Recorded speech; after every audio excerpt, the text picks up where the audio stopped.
माझ्याकडून नाही होऊ शकत, मला इकडे जावं लागतं, मला तिकडे जावं लागतं, मला कॉलेजला जावं लागतं, मला फोटोग्राफी करावी लागते. मला नाही का वाटत तसं. मी पण सिनेमॅटिक व्हिडिओ शूट करतोय, मी पण सोशल मीडिया व्हिडिओ क्रिएट करतोय, मला पण सोशल मीडियावर डेली ऍक्टिव्ह राहावं लागतंय. मला नाही का वाटत लाज. अरे छत्रपती शंभूराजे जर नसते ना आणि त्यांनी जर एवढा मोठा त्याग केला नसता ना, खरंच तुमच्या आमच्या आज ना कुत्र्यासारखे आला असते. जर त्यांनी एवढा मोठा जर बलिदान दिला नसतं ना, खरंच तुमच्या आमच्या आज ना कुत्र्यासारखे आला असते. मला बलिदान मास नाही होऊ शकत, मला मुंडन करणं नाही होऊ शकत, मला बिना चपलीचा नाही राहू शकत. हे फक्त ना ज्यांना बलिदान मास पाळायचं नाही ना, ते फक्त ना कारण देत आहेत. जे खरंच महाराजांना मनापासून मानतायत ना, त्यांना कारण द्यायची काही गरज नाही.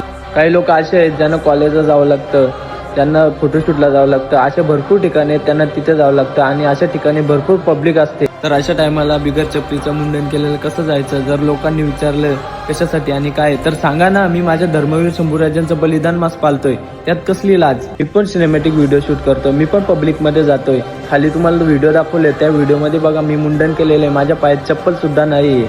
आणि मला कोणी विचारलं ना, तरी मी असं सांगतोय, मी माझ्या धर्मवीर छत्रपती संभाजी महाराजांचं बलिदान मास पाळतोय. माझी सर्वांना रिक्वेस्ट आहे, प्लीज अजूनही वेळ गेलेली नाही, अजूनही तुम्ही बलिदान मास पाळू शकता. जय शिवराय, जय शंभूराजे, जय श्रीराम.